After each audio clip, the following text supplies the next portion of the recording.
کہ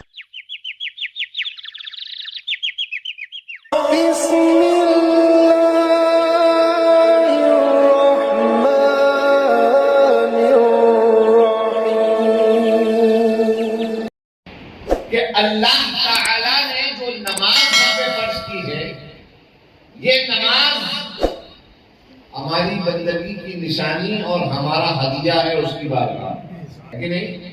اسکول کے اندر class room میں جب بچہ بیٹھتا ہے، ٹیچر پکارتی ہے سلطان حیدر، سلطان حیدر کہتا ہے لبیک، عبد القادر لبیک، طاہر باپو لبیک، مجو باپو لبیک، ہے کہ نہیں؟ بلا تسبیح و بلا تمثیل اللہ کی بارگاہ میں لبیک کیسے کہا جاتا ہے؟ اللہ اکبر، ہے کہ نہیں؟ نماز کے لیے فجر میں حاضر لبیک، ظہر میں حاضر لبیک، عصر میں حاضر لبیک، مغرب میں حاضر لبیک، عشاء میں حاضر لبیک۔ یہ کیا ہے؟ بندگی کا ہدیہ ہے۔ اب ایک بات بتاؤ، وہ ہے رب اور ہمیں بندے، کیا ہماری صورت اس لائق ہے کہ ہم اس کی بارگاہ میں ہدیہ پیش کریں؟ کہ کوئی شخص اس پورے حرم میں بیٹھا ہوا اس بات کا دعویٰ کر سکتا ہے کہ جو نماز ہم نے اللہ کی بارگاہ میں حاضر کی ہے فرض، وہ نماز کامل ہے، وہ نماز کمال رکھتی ہے، وہ نماز حق ادا کرتی ہے بندگی کا؟ ارے میاں، حدیث پاک میں آتا ہے، حدیث قدسی میں آتا ہے کہ اللہ کے فرض کو اٹھائے ہوئے جو فرشتے ہیں بروز قیامت کہیں گے، کیا کہیں گے؟ ما عبدناک حق عبادتک، اے مولا جس طرح تیری عبادت کرنے کا حق تھا ہم نے نہیں عبادت کی۔ کہیں گے ما عرفناک حق معرفتک، مولا جس طرح تجھے پہچاننے کا حق تھا ہم نے تجھے نہیں پہچانا۔ جب فرشتوں کا یہ عالم ہے تو ہم لوگ کا معاملہ کیا ہے؟ ہم لوگ اپنے آپ کو کس گنتی میں شمار کر سکتے ہیں؟ لیکن بھائی ایک بات ہے، کیسے بھی ہیں، برے ہیں، گرے ہیں، مگر ہیں تو محبت والے، ہے کہ نہیں؟ جہاں جہاں گرتے ہیں ہم، وہاں وہاں ان کا کرم ہم کو بچا لیتا ہے۔ فقہاء اعظام میں جا کر کسی مدرسے میں کل اصول کی مبتدی کتاب اصول فقہ کی اٹھا لینا اور تمہیں پتا چل جائے گا کہ اللہ تعالیٰ نے فرض نمازیں ہمارے اوپر فرض کی تو رسول اللہ نے کیا کیا معلوم ہے؟ اس میں اپنی سنت جوڑ دی۔ رسول اللہ نے کیا کیا؟ اور فقہاء فرماتے ہیں، اصولی فرماتے ہیں کہ رسول اللہ نے فرض کے ساتھ کسی کو جوڑنے کا مطلب کیا تھا؟ مگر صاحب وہ لواء الحمد کے نیچے، وہ پورے صراط کے اوپر، وہ حوض کوثر پر جو کرم فرمائیں گے، ظاہر سی بات ہے کہ اللہ رحیم ہے، اللہ کریم ہے، کیا ضرورت تھی؟ مگر صاحب کائنات کو دکھانی ہے شان محمدی، تو اللہ تعالیٰ نے جو فرض کیا رسول اللہ نے اس میں اپنی سنت جوڑ دی۔ کیوں جوڑی؟ فقہاء فرماتے ہیں اللہ کے رسول نے فرض نمازوں کے ساتھ اپنی سنت اس لیے جوڑی، استکمال فرض کے لیے، تاکہ فرض میں اگر کوئی کمی واقع رہ گئی ہو تو رسول کی سنت کے ذریعے وہ کمی دور ہو جائے۔ طریقت کی طرف آ جاؤ، کوئی پیر اس بات کا دعویٰ نہیں کر سکتا کہ ہم کامل ہیں،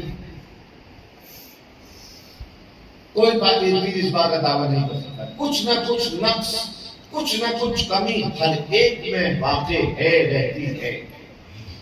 مگر صاحب میں اکثر اپنے اہل دل کے حلقوں میں یہ بات عرض کرتا ہوں کہ شخصیت کو مت دیکھو، نسبت کو دیکھو۔ شخصیت کو مت دیکھو۔ میں ایک اور اس میں سادات کرام سے اجازت دے کر ایک اور مسئلہ بیان کرنا چاہتا ہوں۔ اب چونکہ ظاہر سی بات ہے کہ ٹیچر آدمی ہوں، پروفیشن سے ٹیچر ہوں، تو میری عادت ہے کہ بات بات میں اپنے طلباء کو میں مثالیں دیتا ہوں کئی قسم کی بات سمجھانے کے لیے۔ مثال کے طور پر اللہ تعالیٰ آج ہم کو اس گھر پہ اپنے بٹھائے ہوئے ہیں، اللہ وہ دن ملا ہے کہ اسی طرح ہم اور تم ساتھ بیٹھ کر وہاں پر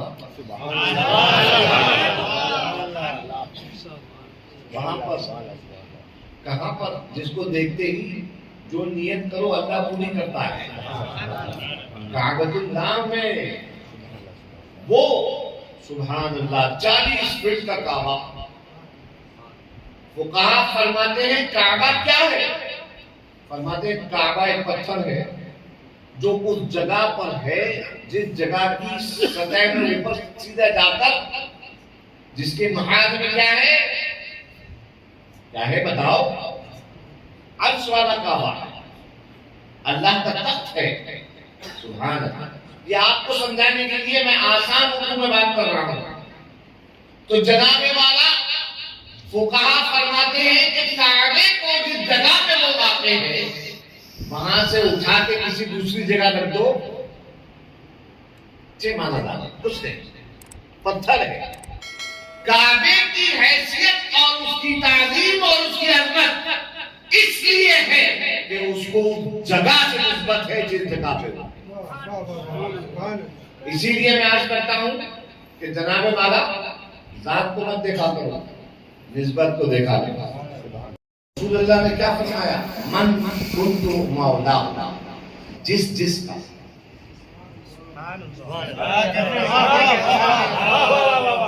کیا رسول اللہ ابو بکر کے مولا نہیں؟ بولو مولانا حضرت، کیا صدیق اکبر کے مولا نہیں؟ کیا عمر فاروق کے مولا نہیں ہے؟ کیا عثمان ذو النورین کے مولا نہیں ہے؟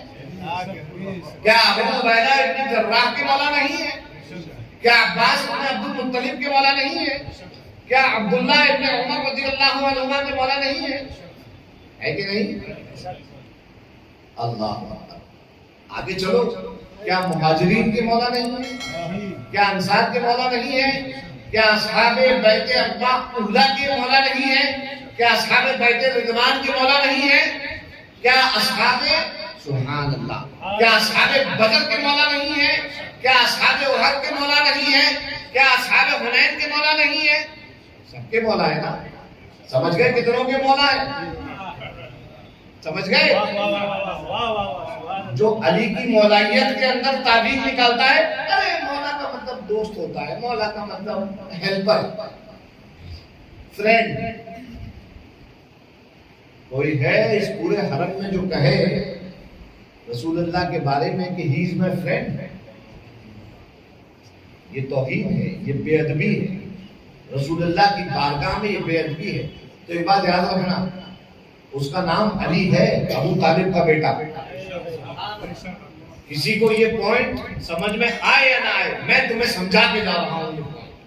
کیا پوائنٹ ہے کہ دیکھو ابو طالب کے بیٹے کا نام اللہ رب العزت نے علی رکھا۔ کیا رکھا؟ علی رکھا۔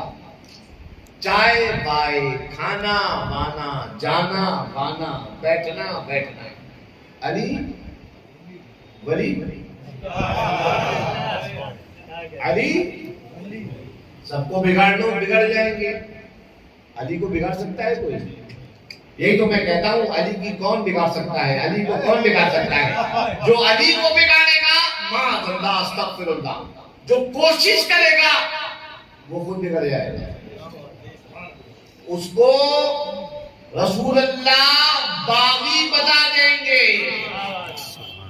علی کو بگاڑنے کی جو کوشش کرے گا اس کے بارے میں ہم لوگ کو کچھ نہیں کہیں گے۔ ہم لوگ کیا کہہ سکتے ہیں؟ ہم لوگ مسکین مسلمان، ہمارے لیے بھائی سب مائی باپ، ہم کچھ نہیں کہیں گے۔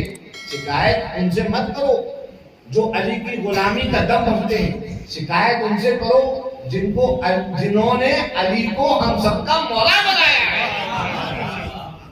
جنہوں نے علی کو ہم سب کا مولا بنایا ہے۔ کیا فرمایا؟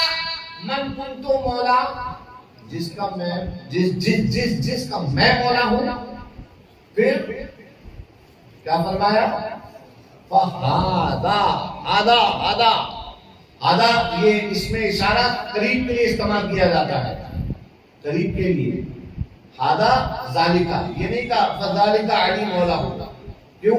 ذالکہ مطلب دور، دور یعنی در، دور دور یعنی در نہیں. فرمایا ہادہ، ہادہ مطلب قریب، قریب مطلب گھر، قریب مطلب ذرا تم تعبیر کرو، تم دیکھو، تشریح کرو رسول اللہ کیا فرما رہے، سب سمجھ میں آ جائے گا. اگر سمجھنا ہی نہیں چاہو گے تو تمہیں کون سمجھا سکتا ہے.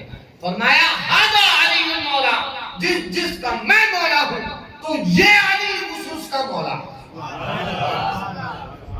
ہمارے یہاں خانقاہوں سے کہ اللہ نے سبطین حیدر کو اس لائق بنایا کہ میری وجہ سے بہت سارے مقررین کے گھر کے چولہے جل رہے ہیں.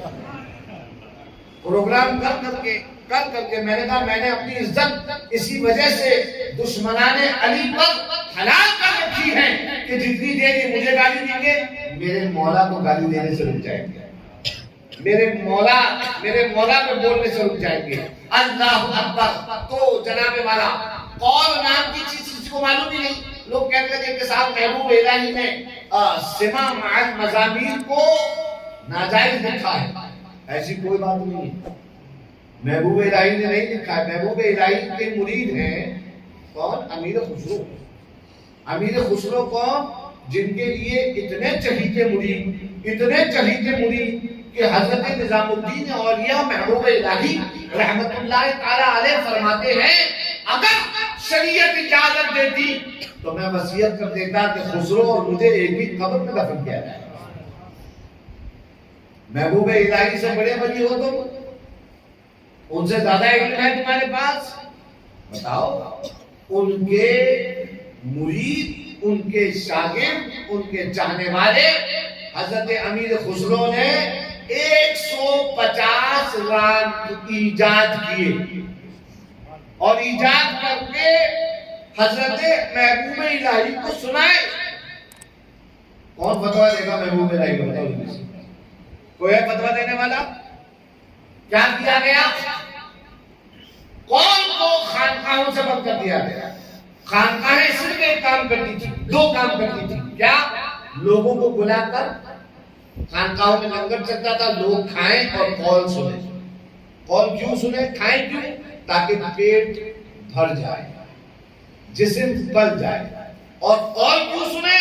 قول سنیں ولایت علی کے قائل ہو جائیں اور روحانی تسکین پہنچ جائے. یعنی آنے والوں کی جسمانی اور روحانی ہر دو ضرورتوں کو پورا کرنے کے لیے خانقاہیں کام کیا.